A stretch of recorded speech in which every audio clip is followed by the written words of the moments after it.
Jedan od najvećih i najstrašnijih zločina u Drugom svjetskom ratu na području Kozare i Potkozarja dogodio se 21. i 22. oktobra 1942. godine, kada su ustaške jedinice koje su činile ustaše iz Hercegovine, a jedan dio i iz Prijedora, na svirep način ubile 367 civila sela Veliko Palančište te 35 mještana Međuvođa i Jelovca.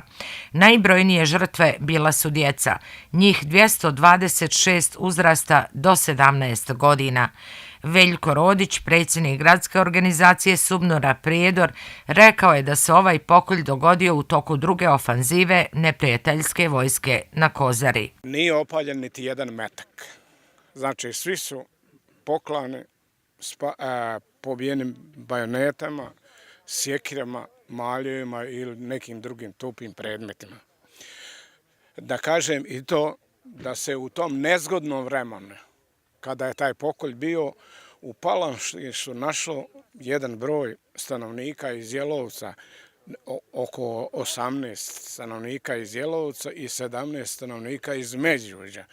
Pa su i oni našli smrt među Palančarima ovdje na 5 mjesta na kojima je bio pokolj.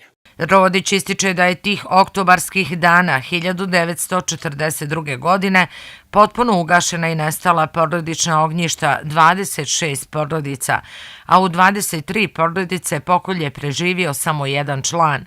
Među onima koji su preživjeli pokolj bio je 84-godišnji Mićo Banović, koji kaže da iz grupe od preko 80 muškaraca ustaškoj kami uspjela pobjeći samo dvojica, te nekoliko žena i djece, među kojima i on kao 10-godišnji dječak. Prije nego što je početo klanje, mi smo niz ovu jargu između Stojanovića i Brkića pobjegli po noći, ustaša nas je čuo, na sredu voća je stajao,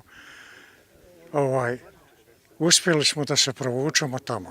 U Drugom svjetskom ratu u Velikom Palančištu stradalo je 536 stanovnika srpske nacionalnosti od ukupno 1080 stanovnika, koliko ih je živjelo u tom potkozarskom selu. Na isti način u oktobru 1942. godine ubijeno je i oko 200 stanovnika sela Malo Palančište i Jelovac.